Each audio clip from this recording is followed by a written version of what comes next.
USA 5-cent coin from 1962. Welcome back to another exciting journey into the world of collectible coins. Today's spotlight is on a small but mighty piece of American history, the 1962 United States 5-cent coin.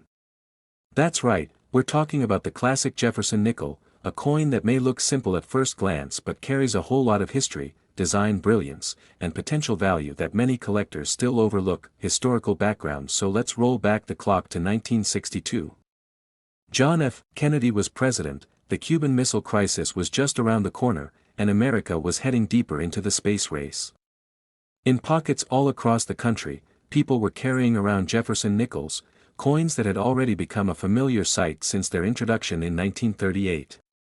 And the 1962 issue sits right in the middle of this important Cold War-era chapter in American history. The coin features a proud left-facing portrait of Thomas Jefferson, designed by sculptor Felix Schlag. His initials weren't actually added until 1966, but his work had already become iconic. Around Jefferson's image, you'll see the words "In God We Trust" to the left, "Liberty" to the right, and the date 1962 stamped clearly along the rim.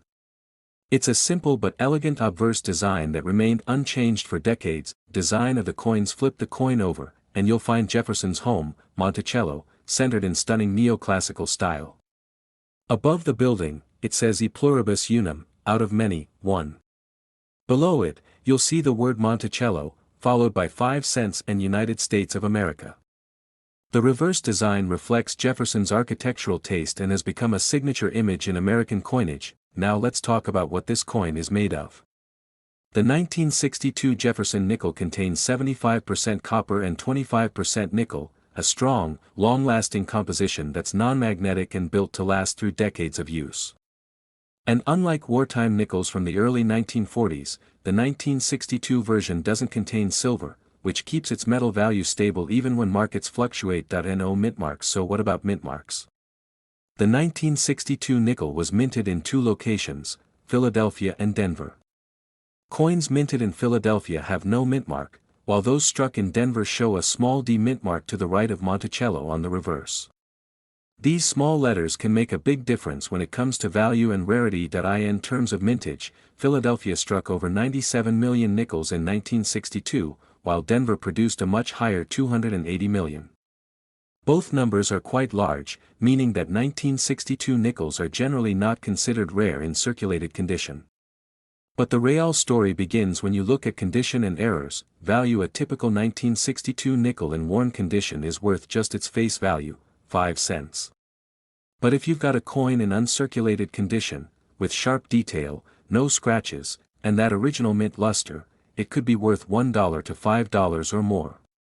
Go even higher to a brilliant uncirculated or certified MS-65 or MS-66 condition, and the value could jump to $25 or beyond. Recent auction. Now, here's where things get more interesting. The highest known auction price for a 1962 Jefferson nickel was nearly $3,000 for a coin graded MS-67 plus full steps by PCGS. Full steps refer to the clarity of the steps on Monticello. If every step line is sharply defined without breaks, it's considered a premium strike and earns the full steps designation, which collectors love. These coins are rare because most nickels were struck quickly, and the fine step details often came out blurred or incomplete. Tips for collectors. So if you're checking your 1962 nickels at home, look carefully at Monticello. If you see full steps, and the coin is in great shape, it might be worth sending in for grading. Coins certified by NGC or PCGS as full steps can command serious premiums, especially at higher mint state levels. Error coins. There are also a few known error coins from 1962 worth watching for. These include off-center strikes, double die obverse, and die cracks. Some off-center errors can be worth $20, $50, or even more depending on how dramatic the error is and whether the date is still visible.